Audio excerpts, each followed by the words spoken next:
Steve Dace has had some wild takes about Michigan football and Ohio State football, but I don't think I was prepared for even what he said about this particular thing about Ohio State's win total. And here's the thing. I think I agree with him, actually. In fact, I think he might be almost spot on. We'll get to that in a second. First off, welcome to the Big Ten Team Rivalry Show. If you haven't done so already, go ahead and hit the like and subscribe button. Really appreciate everyone for 1,549 subscribers. That's awesome. Really honored that you guys would spend time to come hang out with us. And yeah, we like to talk Michigan football, and we're going to talk about it right now. Actually, we're going to talk some Ohio State football right now because, man, oh man, if what Steve Dace is saying here comes true, the meltdown in Columbus and among the Buckeye faithful will be epic, and I am here for all of it. He was on his Michigan podcast YouTube channel, which is definitely worth a listen. It is, yeah. He had Mark Rogers on, our friend Mark Rogers from the Voice of College Football. They were going through win totals for a variety of teams, but Ohio State was the one that I wanted to focus on, and this is what he had to say about that. All right, I warned you last time we talked on your show. I was looking at this, so here we go. I'm going Ohio State under 10.5. To me, I mean, this was a way better coaching staff and a way better roster last year with an easier schedule, and it still lost 2 games. To me, you're playing a lot tougher schedule. I think there are 4 legitimately losable games. Texas at home, at Illinois, at Michigan, Penn State at home. So we're going to play with an more inexperienced quarterback, an offensive coordinator that you already passed over once and went and got an upgrade for Chip Kelly. A defensive coordinator, let me just say as a Lions fan, I know a lot about. And now I have to believe he's learned some things, and Ryan Day wouldn't have hired him if he's not, evolved somewhat. I think that's still, at the very least, a discernible downgrade from what they had there before. Wow. Okay, so let's go through a little bit of what he said. So first off, starting with the coaching staff, it's a downgrade in the coaching staff. Now, I think personally, the transition from Jim Knowles to Matt Patricia is going to be an interesting one to watch because, yeah, as a Lions fan myself, I know a little bit about Matt Patricia too, and he's not a good head coach, at least not in the NFL. There were some stories that came out about him being, like borderline abusive to players and stuff like that. I don't know if those were substantiated or what happened, but obviously he got fired because he couldn't win games at Detroit. And a lot of that, has been blamed on the ownership in Detroit. That doesn't really seem to be the case anymore. It kind of seems like maybe it was just Matt Patricia couldn't figure things out. So that'll be an interesting one to watch. Is he going to be as good as Jim Knowles? I don't know. I don't think so. But like Steve Day said, he's got to have learned at least something at this point. He's got to have improved. Maybe the college game is more his thing. I mean, some people just don't necessarily make it in the NFL. And then when he was at the Patriots, you get that age-old question, at this point anyway, was it Tom Brady or was it Bill Belichick that really raised the Patriots to what they became under both of them, frankly? There are a lot of questions here, and these are questions that are not going to be answered until we see this team in action. And it's not like at all, we'll just go to the defensive roster real quick. It's not like at all this defensive roster isn't still stacked.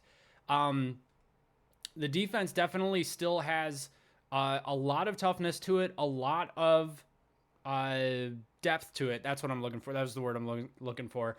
But some key pieces are definitely still gone. So Caleb Downs he comes back, but he's obviously, he's one guy. Denzel Burke is gone. I think he was good. I just think he had some issues and stuff like that. But still, I mean, this defensive, the defense for Ohio State is definitely still going to be good.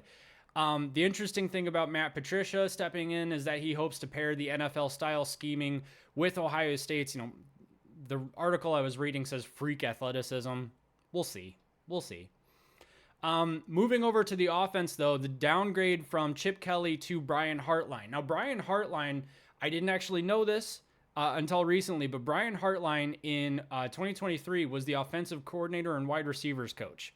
Okay, then in 2024, Ohio State goes out and brings in Chip Kelly. Chip Kelly and Ryan Day had a relationship, and Chip Kelly brought some veteran experience to that position, which obviously made Ryan Day feel a lot better because Ryan Day was stepping back into more of a CEO role rather than actually calling plays on offense and managing that. I feel like he wanted to bring in some experience there to kind of take the pressure off of Brian Hartline, because Brian Hartline was inexperienced, and then Ryan Day was, things weren't going well on offense they were until they got to Michigan, I think is what is happening here. I feel like a lot of the moves that Ryan Day made in the offseason coming into the 2024 season was because they lost to Michigan for the third time in a row.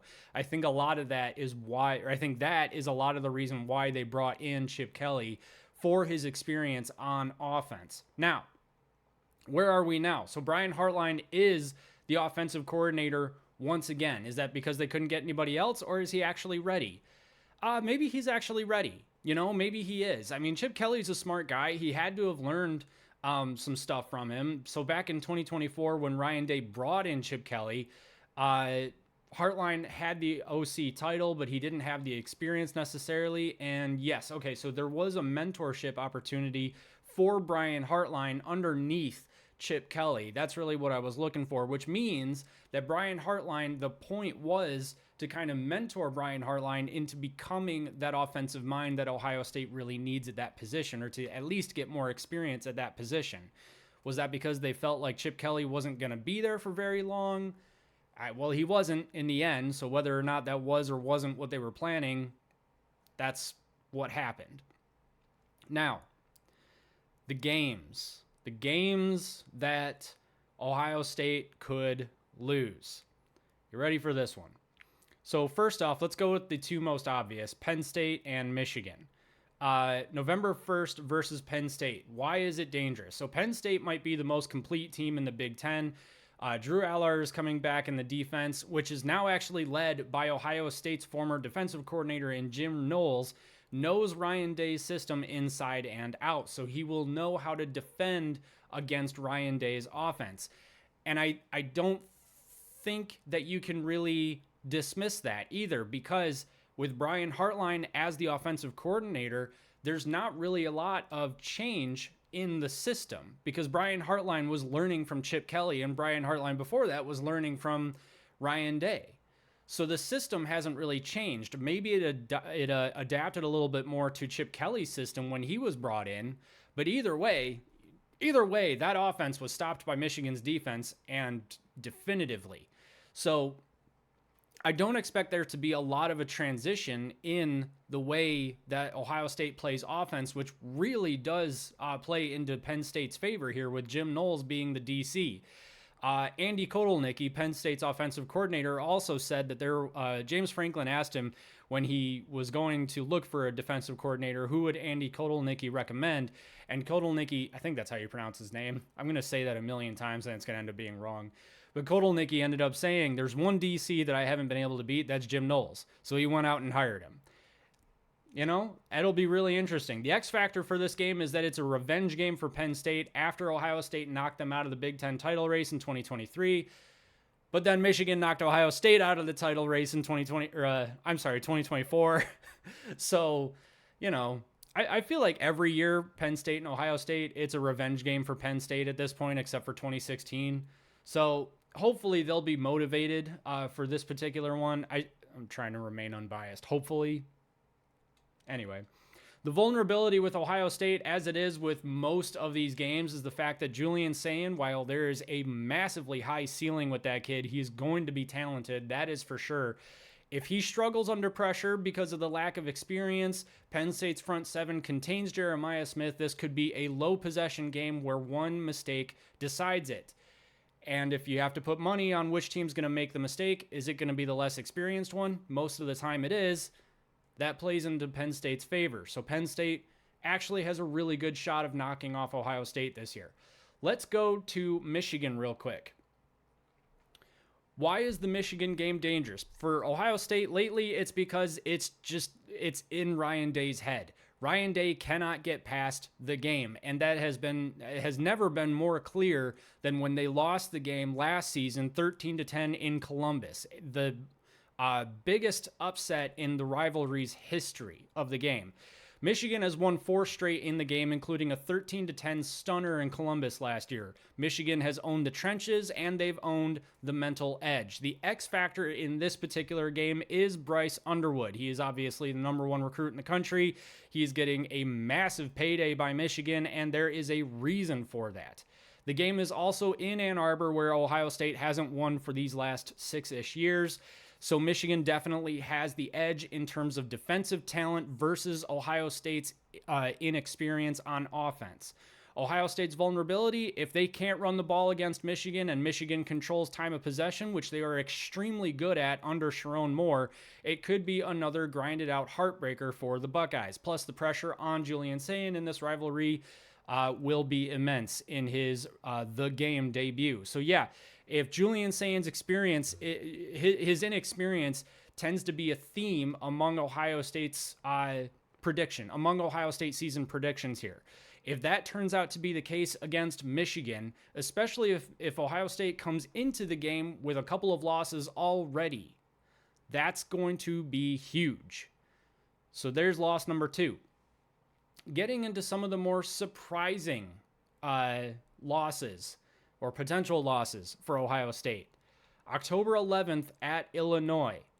Now, why is this dangerous? It's dangerous because Illinois returns nearly every starter from their 10-win team last year, and Luke Altmaier is coming in with in his 3rd year.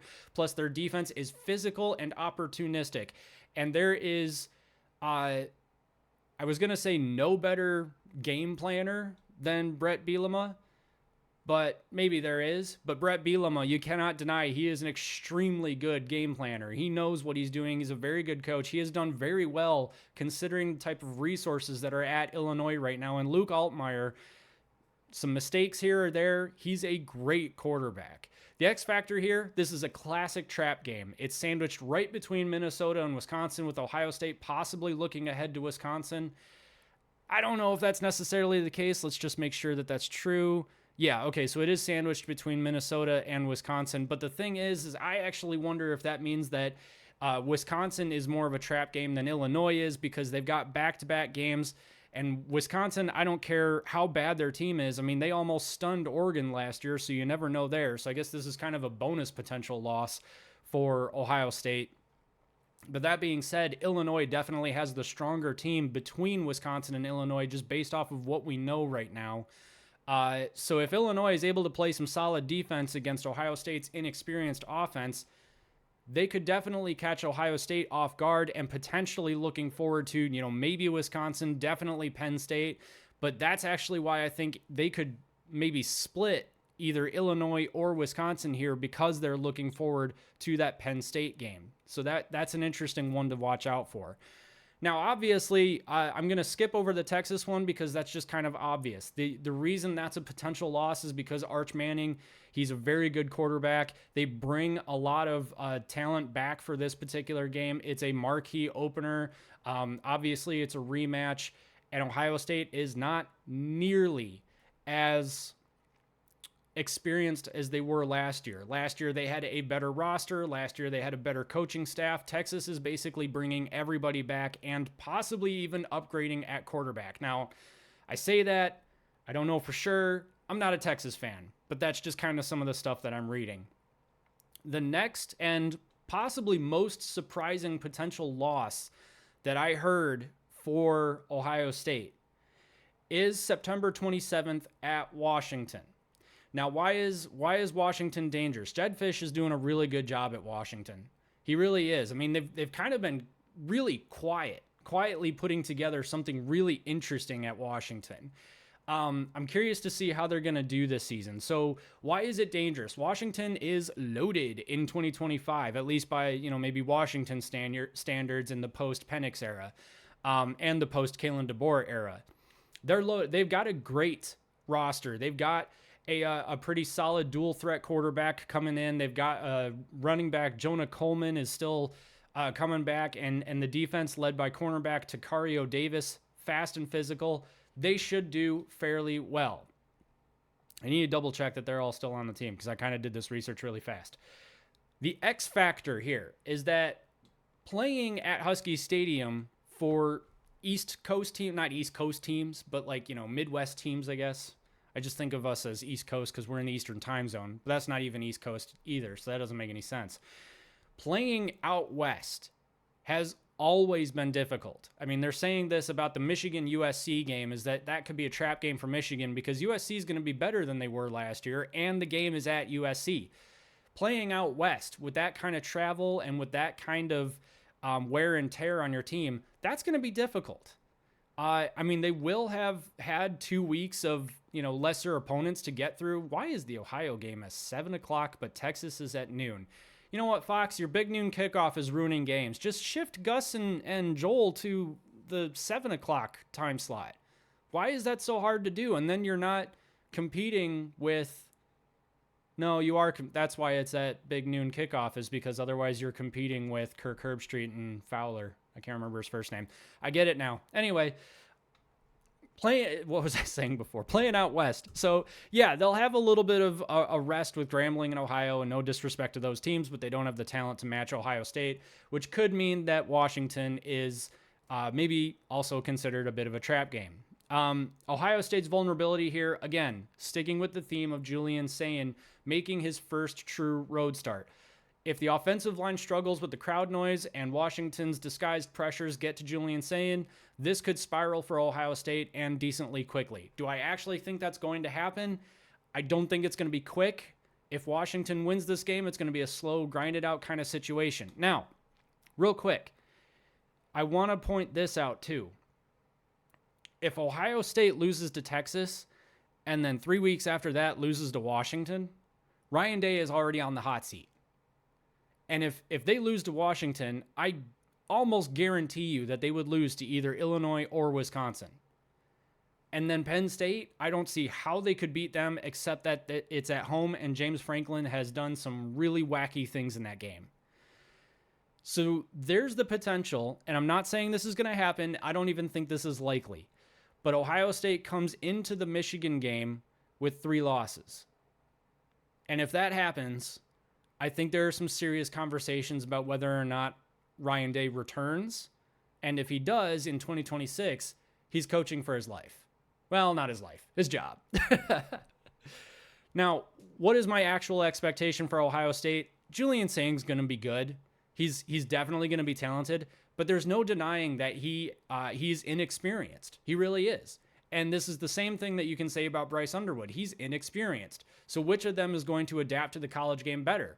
From what we're hearing out of camp so far is that Ryan Day has, or at least some of the coaches have said kind of under the radar, there are days where Julian's saying they're like, holy crap, this kid's on fire. And then other days where they're like, why did we even recruit this kid? So it sounds like he's kind of all over the place. Bryce Underwood, basically all we've heard are good things. So obviously I'm a Michigan homer. That's just going to have to be how it is. In my opinion, I think Bryce Underwood adapts to the college game faster than Julian Sayin, and I think that Julian Sayin does potentially cause a problem for Ohio State as far as, actually, I think all of Ohio State's experience issues potentially cause some problems, especially later in the season when you start getting into these, at Illinois, at Wisconsin, home against Penn State, at Michigan. Those are going to be tough games. And I'm going to leave it right there.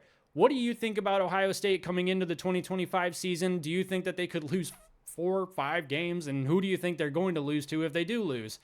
Let me know your thoughts in the comments section. Don't forget, tomorrow night, Wednesday at 8:30 p.m. Eastern Time, we are live. So come and join us in the chat for that one, and we will catch you in the next video.